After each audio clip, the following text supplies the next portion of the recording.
Pemirsa, kericuhan massa terjadi di depan kantor KPU Kabupaten Pekalongan melibatkan antara massa dari pasangan calon Fadia Sukirman dan juga pasangan calon dari Riswadi Amin.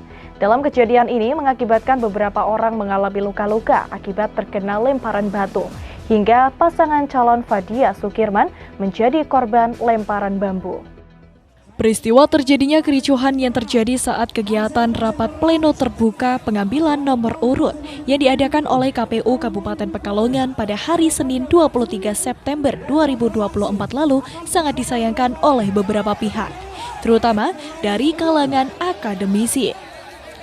Kericuhan massa yang terjadi di depan kantor KPU antara massa dari pasangan calon nomor 1 yakni Fadia Sukirman dan pasangan calon nomor 2 Riswadi Amin menyebabkan beberapa orang mengalami luka-luka akibat terkena lemparan batu. Bahkan pasangan calon Fadia Sukirman menjadi korban lemparan bambu.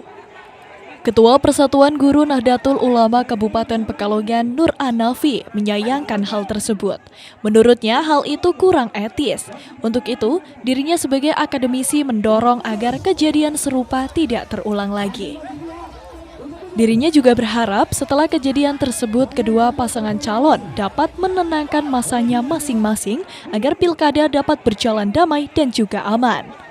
Karena dalam ajang kompetisi seperti pilkada saat ini, pasti akan ada yang menang dan juga kalah. Dan selayaknya, hal itu dihormati secara bersama-sama.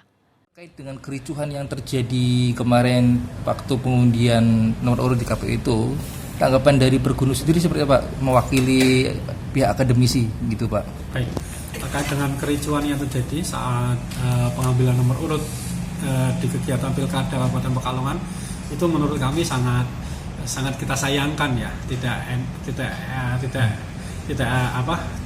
bagus atau kurang etis lah sampai terjadi peristiwa itu. Nah, tentunya kami dari akademisi mendorong supaya peristiwa itu tidak terulang, tidak terjadi lagi. Mohon kepada pihak keamanan ya, dalam hal ini politis dan sebagainya, untuk bisa kasus ini diusut gitu ya, diusut secara tuntas siapa pelakunya agar bisa diketahui motif terang benderang dan supaya tindakan itu tidak terjadi lagi. Kemudian himbauan kami kepada masing-masing calon yang berkontes ya di dalam pilkada, kedua calon ini bisa menenangkan masanya masing-masing agar kegiatan pemilu pilkada di Kabupaten Pekalongan ini bisa berjalan dengan damai, dengan baik, rukun. Siapapun pemenangnya sebagai sebuah kompetisi itu adalah sesuatu yang lumrah atau sesuatu yang akan pasti terjadi gitu ya.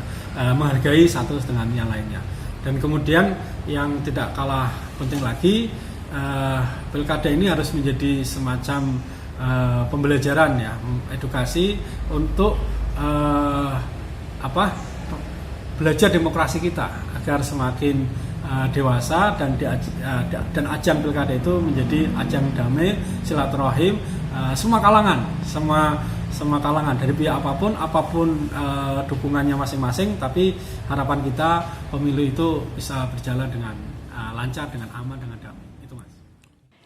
Nur Anafi juga meminta kepada aparat untuk mengusut tuntas oknum-oknum yang memicu kericuhan, sehingga peristiwa tersebut menjadi terang benderang, termasuk motif oknum tersebut melemparkan bambu ke salah satu pasangan calon.